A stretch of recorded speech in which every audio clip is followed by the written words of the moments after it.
जय श्री राम। जिन कार्यों को हम करते चले आ रहे हैं और उनसे आपके मन मुताबिक आज तक कभी भी रिजल्ट नहीं मिला, तो कहीं ना कहीं तो कार्य शैली को हमें बदलना होगा। हम हर दिन किस तरह से छोटी छोटी गलतियां कर जाते हैं, सो देखिए। हम जैसे सुंदरकांड के किसी के यहाँ से बुलावा आ गया, हम सुंदरकांड करने के लिए जाते हैं, तो होता क्या है कि सिर्फ और सिर्फ दिमाग में एक बात होती है कि अरे उनके से ना निमंत्रण आया है, जाना पड़ेगा, नहीं गए तो वो नाराज हो जाएंगे। तो आप सिर्फ इसलिए जा रहे हैं उस कार्य में कि कहीं आपके मिलने वाले आपसे नाराज ना हो जाए। इस बात को हमें बदलना होगा कि भाई हम तो परमात्मा के कार्य में जा रहे हैं, हम काहे उनसे डर करके कार्य में जाएं। होता ज़्यादातर ये है कि लोग फॉर्मेलिटियों का बड़ा ध्यान रखते हैं कि भाई उनकी घर पे कार्यक्रम है ना, तो इसलिए हमें जाना है। आपको उसका कोई भी फल नहीं मिलता। घंटा, आध घंटा, 2 घंटा, जितना भी आपने वहाँ पे निभाया है, और हम कार्यक्रम कराते हैं ना, तो ये हमारे यहाँ पे 2 घंटे पहले आ जाती हैं और भैया हम भी जाएंगे इनके यहाँ पर। तो माताओं बहनों का इस तरीके का एक व्यवहार सा चला देते हैं। ये तो परमात्मा का कार्य, ये तो सत्संग है। इस सत्संग में तो हमें अपनी खुशी से जाना चाहिए। जब हम सत्संग में अपनी खुशी से नहीं जाते हैं और उसको भी एक मजबूरी हमने बना रखा है, तो फिर गलत है। हम लोगों को तो ये चाहिए था कि भैया हम खुशी खुशी से जाएं, जिसके यहाँ भी बुलाए, तो फिर उसका बेनिफिट आपको मिलता है। इसमें कोई दो राय नहीं। जो करा रहे हैं उनको तो उनका फायदा मिलेगा ही मिलेगा, लेकिन आपको भी फिर उस चीज का परमात्मा आप पर भी कृपा करेंगे। क्योंकि जब ये हो गया कि आप चालाकियां करते हैं, देखो चालाकियां छोड़ना ही तो है, अपना जीवन बढ़िया बनाना, चालाकियां छोड़ना है। हम कैसे चालाकियां करते हैं कि देख लेते हैं कि भाई कार्यक्रम शुरू हो गया है और बस लास्ट के आधे घंटे चलेंगे, आरती होगी, फटाफट प्रसाद लेके अपने घर आ जाएं। जब मन में यही है तो फिर हमें किस चीज का बेनिफिट मिल रहा है? अब ज्यादातर लोग इस तरह की चालाकियां दिखाते हैं। भाई किसी के यहाँ से निमंत्रण आया, आप अपने कार्यों को जल्दी से उस दिन करें और जाकर के परमात्मा के कार्यों में सहयोग करें, तब तो उस चीज का आप एक तरह से मदद कर रहे हैं। अच्छे विचारों को है, परमात्मा के कार्यों को समाज में फैलाने का आप भी काम कर रहे हैं, सहयोग कर रहे हैं उसमें। नहीं इस तरह की यदि मानसिकता है कि भाई निमंत्रण आया है तो जाना ही पड़ेगा, तो फिर उसके अंदर आपका कोई सहयोग नहीं और उसका कोई बेनिफिट आपके लिए नहीं बनता है।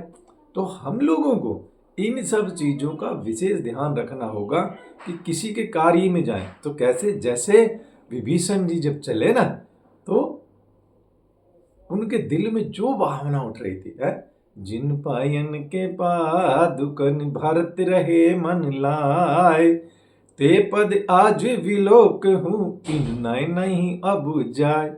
अरे इन नैनों से जाकर के मैं अपने उस प्रभु पाद पद्मों को देखूंगा। इस तरह से उनके भाव उठ रहे हैं, हिलोरे आ रही हैं दिल के अंदर कि वो मेरे प्रभु सबको अपने क्षमा कर देते हैं, गले से लगा लेते हैं। तो हम उनके लिए ऐसे जाए, हमने उल्टा बना रखा है कि हम जाते भी हैं। अब जाकर के ऐसा नहीं है कि आप नहीं जाते, जाते भी, और आपका वो टाइम किसी चीज के अंदर काउंट नहीं होता। किस लिए?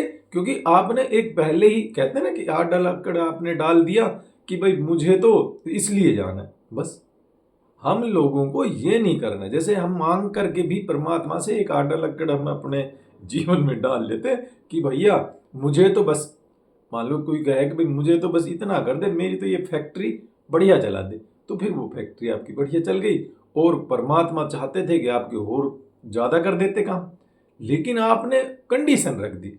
तो अनकंडीशन लव करना है परमपिता परमात्मा से, उनसे कभी भी किसी भी चीज के लिए कोई डिमांड नहीं, जो दे दे जैसे रखे उसमें आप मगन रहने लग जाओ, फिर आपको अपने जो आप सोचते उससे ज्यादा मिलना शुरू हो जाता है। लेकिन हम ऐसा करते ही नहीं। अरे उनकी चीजों परमात्मा से ही तो मांगते रहे हो जीवन भर, उनको नहीं मांगा है। उनको जब अगर मानना शुरू कर दिया तो सारे संसार उन्हीं का तो है। ये सारी धन दौलत, ये जमीन जायदाद सब परमपिता परमात्मा की तो है। आज तक हमने अपनी मान रखी है, या हम जो यहाँ समाज वालों की देखते हैं उनकी मान रखी है। बस इस वजह से हमारा कल्याण नहीं होता है। हम लोगों को इस दृष्टिकोण को बदलना होगा कि जब भी किसी अच्छे कार्य में जाएं तो समय से जाएं और जा करके उस कार्य करने वालों की भी मदद करें कि भैया परमात्मा के कार्य कर रहे हैं तो ऐसे लोगों की तो हमें मदद करनी चाहिए। अब कई बार कोई बेचारे बाहर के होते हैं, उनको यहाँ कोई प्रीचे नहीं, अब वो ऐसा कार्य इसलिए नहीं कराना चाहते कि इस तरह के लोगों की थोड़ी सी कमी हो गई, आते नहीं लोग ऐसे आगे, सिर्फ फॉर्मेलिटी के लिए जो आगे आएंगे उनको इस चीज से कोई बेनिफिट होने वाला नहीं है। तो हम आप ये सोचें कि भाई चलो पुण्य के लिए भी यदि आप कर रहे हैं तो पुण्य प्राप्ति भी तभी तो होगा तब आपका जैसी भावना जाके रही, भावना जैसी प्रभु मूरत देखी तिन तैसी। तो जैसी भावना रहेगी वैसे ही परम पिता उसको उस तरह से कर देते हैं कि भैया आप सिर्फ ये सोचते हैं यदि कि भाई हम भी सिर्फ व्यवहार निभाने जा रहे हैं तो फिर वैसी ही आपको फल मिलेगा। ये नहीं सोचना हम लोगों को बिल्कुल खुशी से जो कार्यक्रम हो रहा है वो हमारा हो रहा है, इस तरह से जाए, नहीं तो जाने का हमारे लिए कोई बेनिफिट नहीं आया। तो आगे से हम इन सब चीजों का भी विशेष ध्यान रखेंगे कि भाई जब परम पिता के कार्य में जा रहे हैं तो फिर ये सोचें कि भाई हम अब परमात्मा से ही मिलने जा रहे हैं, जैसे विभीषण जी सोचते सोचते जा रहे हैं। और देखो परमात्मा की तो शर्त भी है ना कि भाई सभी जगह से डोरियों को कट कर है और बांध मम डोरी, मेरे पाद पद्मों में जब वो आ जाता है वो, जैसे ये तो उदाहरण आप देख सकते हो कि जो माता है वो बच्चे को सब कुछ करने वाली वही है, तो बच्चा टोटली माता पे डिपेंड है।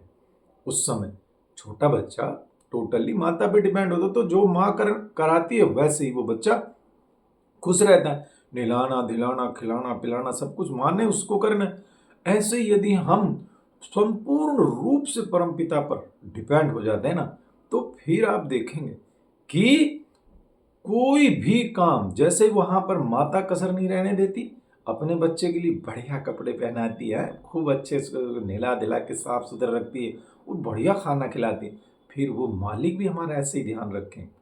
ये तो तब तक ही गलती है तब तक हमने ये मान रखा है कि मेरे द्वारा हो रहा।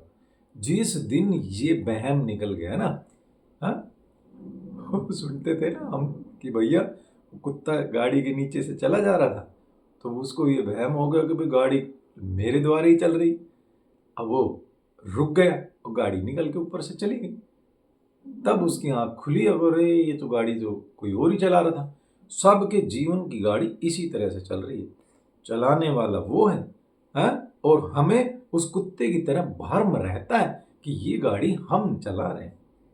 जिस दिन ये भ्रम निकल गया, जिस दिन किसी भी गुरु के चरण में आकर के देखो बात बनेगी, हमेशा कोई ना कोई संत महात्मा जब जीवन में आते हैं।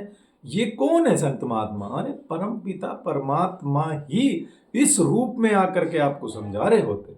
उन कोई किसी की और कोई वो थोड़ी होती है। इन दोनों में अब मुई भा भरोस हनुमंत, बिन हरि कृपा मिले नहीं संता। परम पिता की जब कृपा होने लगती है तब संत आपके जीवन में आ जाते हैं और आपको संभालते हैं। और ये वो हकीम है जो लफ्जों से इलाज करते हैं। तो जब लफ्जों से इलाज कर देंगे पता ही नहीं चलने देंगे आपको। जय श्री राम।